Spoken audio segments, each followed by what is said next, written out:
ကဲဂျွန်လာနောက်ဆုံးပတ်မှာဗုဒ္ဓရာဟုသားသမီးတွေကံကောင်းတယ်နော်ငွေအစုလိုက်ပြုံလိုက်ဝင်တာမျိုးငွေကပုံမှန်ဝင်တာတဲ့ပို့ပြီးတော့ဝင်ကျန်းနေတယ်လို့ပြောလို့ရတယ်နော်ဒါပေမဲ့လည်းကုန်ကြစရာတွေကတော့အပြည့်စောင့်နေတယ်နော်ဒီလအတွင်းမှာဗုဒ္ဓရာဟုသားသမီးတွေကိုအထူးမှာကျင်တာကရက်ဝေးခီးညအိတ်ညက်နေခီးတွေလုံးဝရှောင်မှာအဲ့လိုမရှောင်ခဲ့လို့ရှိရင်လမ်းခီးသွားတဲ့အခါမှာလမ်းခီးမှာကားအက်ဆီဒင့်ဖြစ်တာနော်ကားနဲ့ပတ်သက်ပြီးတော့မတော်တဆတွေဖြစ်တာနောက်တစ်ချက်ကကိုယ်ပိုင်ပစ္စည်းတွေကြပျောက်တာမျိုးကြုံတွေ့ရတတ်ပါတယ်လမ်းခီးမှာကြန့်ကြာပြီးတော့ကိုယ်ပိုင်ပစ္စည်းတွေပျောက်ကျတာမျိုးကြုံရပါတယ်ကြုံရတတ်တယ်ဆရာမလည်းအဲ့လိုဒါကိုကိုစမ်းစစ်ပြီးတော့မသွားခဲ့တဲ့အကျိုးတရားကြောင့်ဆရာမဒီလွန်ခဲ့တဲ့ဖေဖော်ဝါရီလတုန်းကဆိုရင်ပတ်စံနဲ့ပုံလမ်းမှာကြောက်ပြောက်ခဲ့ပါတယ်เนาะအဲ့တော့ကိုရဲ့ဒီအစိုးတရားတွေကိုကိုယ်တိုင်ဟောပြီးတော့သတိမူမူရဲ့အတွက်ကြောင့်အဲ့လိုကြောက်ပြောက်တာကိုယ်တိုင်ပြက်ကြောက်ပြောက်ခဲ့ဘူးလို့ပြောတာပေါ့เนาะ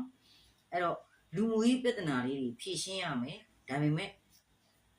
လွယ်ကူကူအဆင်ပြေသွားလိမ့်မယ်လို့ပြောချင်တယ်အဲ့တော့ကိုယ်မှာရှိတဲ့ပစ္စည်းတွေဇိမ်ခံပစ္စည်းစက်ပစ္စည်းတွေပြက်နေတာမျိုးကြုံနိုင်တယ်နောက်ပြီးတော့အသက်အန္တရာယ်ကားနဲ့ပတ်သက်လို့အသက်အန္တရာယ်တွေရှိတတ်တယ်ကားအယောင်းဝယ်တွေဒီတစ်ပတ်တာအတွင်းမှာလုံးဝမလုတ်တင်သေးဘူးစက်ပစ္စည်းတွေဆိုလို့ရှိရင်လည်းအဝင်မခံသင့်ဘူးရောင်းမဝယ်များရောင်းမဝယ်မှာဖြစ်တာမျိုးရှိနေနိုင်ပါတယ်ဒါကြောင့်မလို့မဝယ်တင်သေးဘူးလို့ပြောချင်တာပေါ့နော်ဒီတစ်ပတ်တာအတွင်းမှာငွေဝင်ကျန်းပေမဲ့ပုံမှန်ဝင်ငွေထက်ဝင်ငွေကအစုလိုက်အပုံလိုက်ဝင်လာရင်လည်းအစုလိုက်ပုံလိုက်မဝင်လည်းနေရောဆိုတဲ့ပုံစံမျိုးเนาะဘိုလ်လူရာဟုသားသမီးတွေအဲ့တော့အစုလိုက်ပုံလိုက်ငွေဝင်မယ်လို့ပြောချင်တယ်အဲ့တော့မြေအယောင်းဝယ်ကိစ္စတွေလည်းအောင်မြင်မယ်စောက်လုပ်ရေးလုပ်ငန်းတွေစားတောက်ဆိုင်နဲ့စီးပစ္စည်းအယောင်းဆိုင်တွေဒီကာလအတွင်းမှာ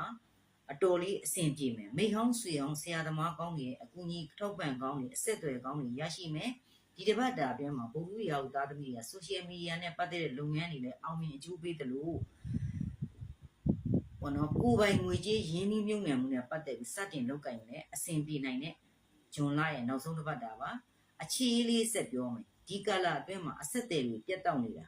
အနေဝေးနေတာမျိုးတွေရှိနေနိုင်ပါတယ်အိမ်အောင်ကြီးကတော့ပြောင်းလဲမှုတွေကြုံတွေ့နိုင်တယ်အလှည့်အပြောင်းလေးတွေကိုယ့်ရဲ့အိမ်သွေးမိသားစုထဲမှာအလှည့်အပြောင်းလေးတွေကြုံနိုင်တယ်လို့ဆရာမပြောချင်တယ်နော်ကျန်းမာရေးနဲ့ပတ်သက်ပြီးအမျိုးသမီးနဲ့ပတ်သက်တဲ့ယောဂဝေဒနာလေးတွေခံစားရနိုင်တယ်လို့